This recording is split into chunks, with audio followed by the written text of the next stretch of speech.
Halo semua, selamat datang di channel YouTube Ben Rafa Official. Pada video kali ini, saya akan membahas mengenai latar belakang Allah Tritunggal menurut gereja mula-mula, yaitu Gereja Ortodoks Timur. Sebagaimana kita ketahui, bahwa iman Kristen terutama Tritunggal Maha Kudus sering disalahartikan, sering disalahpahami, bahkan orang-orang Kristen itu sendiri sangat sulit untuk menjelaskan tentang Tritunggal Maha Kudus. Pada saat ini, kita akan mencoba membahas tentang Tritunggal Maha Kudus sebagaimana yang diyakini oleh gereja mula-mula, yaitu gereja Ortodoks. Iman Kristen percaya kepada Allah Tritunggal dan kepada Yesus Kristus Sang Firman Allah yang datang dan keluar dari Allah sebagai penebus dosa-dosa dan juru selamat umat manusia. Demikianlah normatiknya standar kepercayaan seorang yang disebut sebagai Kristen. Di luar dari kepercayaan ini dianggap bukan lagi kekristenan yang sejati, melainkan bidat. Akan tetapi, pertanyaan seperti apa dan bagaimana Allah Tritunggal itu selama ini menempati rekor kekaburan dalam pemahaman dan penjelasan jutaan umat Kristen. Mereka lebih senang bersembunyi di balik pernyataan, "Aku beriman kepada dogma itu." Tapi bukankah iman tidak perlu penjelasan? Cukup kita imani saja, titik. Atau ada pula pernyataan seperti Tritunggalnya Allah itu adalah tiga, yaitu Allah Bapa, Allah Anak, Allah Roh Kudus, yaitu Tuhan Yesus Kristus. Seorang Rasul Kristus pernah menulis, "Siap sedialah pada segala sesuatu untuk memberikan pertanggungjawab kepada tiap-tiap orang yang meminta pertanggungjawab dari kamu tentang pengharapan yang ada padamu."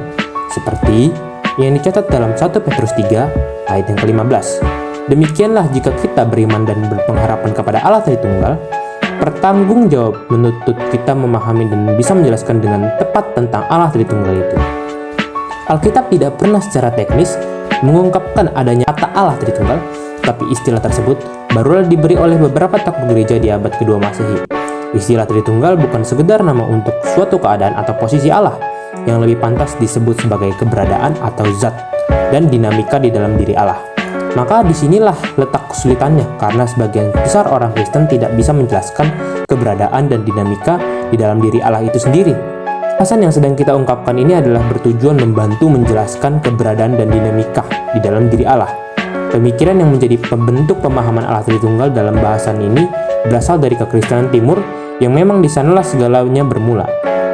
Arius pada tahun 325 Masehi menolak firman Allah diperanakan secara kekal dalam diri Allah, dari diri Allah. Makedonius pada tahun 381 Masehi menolak Roh Kudus dihembuskan secara kekal dari dalam Allah. Kedua pemahaman ini sebagai pemicu istilah yang melahirkan konsep gereja tentang dogma. Pertamanya, dan yang terpenting, yaitu dogma Tritunggal Maha Kudus. Sesudah menjadi takdir Allah sejak awal, berkembang dalam lingkup kebudayaan Yunani, kita beruntung karena Allah dengan segala kemurahannya telah menganugerahkan bahasa dan kebudayaan Yunani sebagai kendaraan dari pembentukan konsep-konsep dogma gereja. Adapun perjanjian lama dari budaya Yahudi, sehingga penjelasan menggunakan istilah Yunani dapat dipersembahkan bagi pengertian Allah Tritunggal. Kita berhutang pada terma-terma Yunani seperti ousia dan hypostasis. Maka bahasan ini menggunakan juga istilah-istilah tersebut. Bapak-bapak konsili sidang atau ekumenis Nikea 325 Masehi dan Konstantinopel 380 Masehi. Maksudnya konsili Konstantinopel 381 Masehi. Maafkan, aku hanyalah manusia biasa. Lanjut bang, silakan dilanjutkan. Berbicara tentang ousia atau hakikat Allah dalam kekhasannya, hipostasisnya. Dengan istilah esensia, maka sesuatu disebut ada atau tidak. Oleh karena itu, esensia adalah Allah itu ada, bahkan memang ada. Aku adalah aku, seperti yang dicatat Nabi Musa pada Keluaran 3 ayat 14. Hanya sesuatu yang dengan tegas bisa berkata akulah yang memiliki ada, walaupun Allah sebenarnya tidak disebut sesuatu, karena kategori yang kita gunakan untuk berbicara esensinya masih di kategori makhluk, tetapi prinsipnya Allah itu ada. Demikian pula bapak-bapak konsil yang sama juga berbicara tentang hipostasisnya, yaitu pokok-pokok kesadaran mutlak yang ada dalam diri Allah. Tidak ada sesuatu padanan kata dari bahasa apapun yang sesuai untuk menerjemahkan istilah hipostasis. Titik pangkal perdebatan teologis dalam tubuh gereja di abad-abad keempat dan kelima berawal dari istilah hipostasis. Maka menurut Mastah Antioquia atau Syria, kata hipostasis sempat dimaknai sebagai sama dengan prosopon atau wajah, yang nantinya istilah itu diterjemahkan ke dalam bahasa Latin disamakan dengan kata persona atau pribadi. Sementara ketika Mastah Alexandria atau Mesir lebih tegas memilih kata physis atau kodrat dinamis ketimbang hipostasis, Maka ketika hal itu diterjemahkan ke dalam bahasa Latin disamakan dengan natural atau kodrat statis. Keduanya sama-sama kurang tepat sebab dalam khazanah bahasa Yunani, kata hipostasis adalah realita, jati diri sesuatu yang konkret. Berarti Allah Bapa berkehendak, firman Allah berkehendak, dan Roh Allah juga berkehendak. Ketiganya memiliki kesadaran. Walaupun ketiganya merealisasikan kehendak itu dalam tindakan dan dampak yang satu. Ketika seseorang dibaptis di dalam nama Allah Tritunggal, maka tindakan baptisan itu dilakukan oleh Bapa, Putra, dan Roh Kudus.